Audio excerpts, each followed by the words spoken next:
আমরা যখন masters complete করার পরে আমাদের বিয়ে হচ্ছিল না, অনেকের হয়তো এই চাকরি পাওয়ার পরে একটা বিয়ের ব্যবস্থা হয়েছিল। আমাদের অনেক বোনের সংসার ভেঙে যাচ্ছে শ্বশুর বাড়ি থেকে। আমার একটা বোন 6 মাসের গর্ভবতী।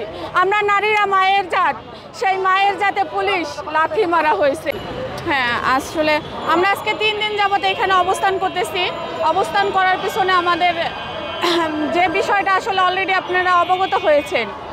আমরা আজকে 3 দিন যাবত এখানে অবস্থান করতেছি। রাষ্ট্রপক্ষ থেকে আমাদের প্রতি কোনো সুরাহা আসে নাই, বরঞ্চ দিন দিন আমাদের বোনেরা ভাইয়েরা অসুস্থ হয়ে রাস্তায় পড়ে আছেন। আমরা কেন অবস্থান করতেছি সেগুলো যদি আমি আপনাদের কাছে বলি, প্রাইমারি 3য় ধাপে যখন সার্কুলার হয় তখন আমরা সবাই সব কিছু মেনে আবেদন করেছি। তাহলে সেই সার্কুলার এখন মানতে নারাজ কেন? সকল কার্যক্রম 12 জুনের মধ্যে সম্পন্ন হলো, তখন কোনো রিটকারীদের কোনো পাত্তা ছিল না। জুলাই বিপ্লবের পরে প্রাইমারি শিক্ষা মন্ত্রণালয়, আইন মন্ত্রণালয় এবং জনপ্রশাসন মন্ত্রণালয় অনুমতি নিয়েই ফলাফল প্রকাশ করলো। তারা কেনই বা এই ফলাফল দিল আর কেনই বা এই ফলাফল নিয়ে এখন প্রহসন শুরু হলো? এটা রাষ্ট্রের এই দায়ভার কে নেবে? রাষ্ট্রের কাছে আমার প্রশ্ন। এই উপদেষ্টা মহোদয়গণ আমাদের কেনই বা সুপারিশপ্রাপ্ত করে সামাজিক, মানসিক, শারীরিক, আর্থিক ক্ষতি করলো? আমাদের অপরাধ কি? রাষ্ট্রের কাছে আমার প্রশ্ন।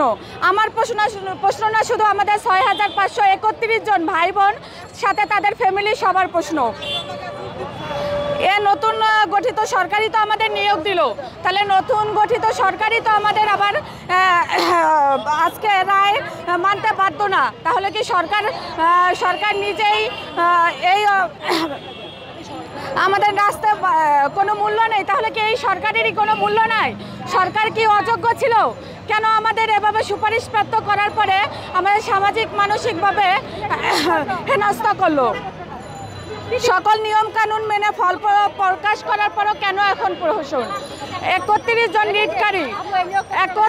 জন রিটকারী যারা সুপারিশপ্রাপ্ত হয় নাই চূড়ান্তভাবে, তারা যদি তাদের কথায় যদি সরকার চলে, তাহলে আমরা 6531 জন সুপারিশপ্রাপ্ত হওয়ার পরেও, আমাদের সকল যোগ্যতা থাকার পরেও আমরা কেন কাজে যোগদান করতে পারতেছি না? এক নিয়োগে 2 নীতি হতে পারে না। প্রথম ধাপ, দ্বিতীয় ধাপ যেহেতু চাকরি করে, আমাদের 19 বিধিমালা অনুযায়ী আমাদের চাকরি, আমাদের অধিকার আমাদের ফেরত দিতে হবে। যদি আমাদের অধিকার আমরা ফেরত না পাই, এই রাজপথে থেকে আমরা কেউ বাসায় ফিরবো না। আমাদের অলরেডি 5-7 জন বোনের অবস্থা এত করুণ পরিণতি।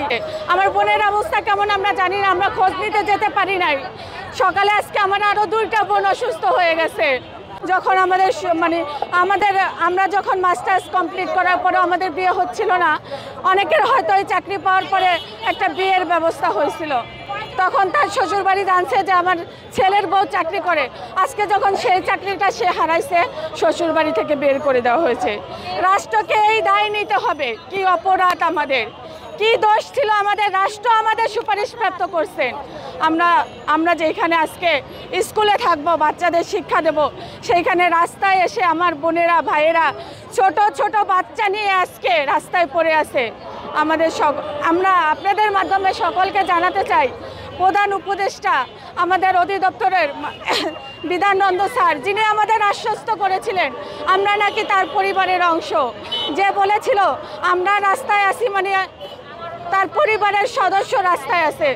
স্যার, আজকে আমরা রাস্তায় পড়ে আছি, আমরা খেয়ে আসি না খেয়ে আসি, আমার বোনের অসুস্থ হয়ে যাচ্ছে, মারা যাচ্ছে। স্যার, আপনি আমাদের দিকে দৃষ্টি দেন। এতে আপনার যা করণীয় স্যার, আমরা যেন আমাদের বাসায় ফিরে যেতে পারি। আমরা আজকে রাস্তায় সেফ না স্যার, মৃত্যুর সাথে আমরা পাঞ্জা লড়ছি স্যার। আর আপনারা আমাদের মৃত্যুর দিকে ঠেলে দিচ্ছেন। আপনারা যত দ্রুত পারেন আমাদের এই প্রহসন থেকে মুক্তি দেন। এই সরকার বৈষম্য বিরোধী সরকার, তাহলে আমাদের সাথে কেন বৈষম্য হচ্ছে? আমরা শুধু রেজাল্ট চেয়েছিলাম, সরকার আমাদের সুপারিশপ্রাপ্ত করছেন, সরকার আমাদের মান সম্মান নিয়ে টানাটানি করছেন। আমাদের মান সম্মান সহ সরকারকে আমাদের বাসায় ফেরত দিতে হবে।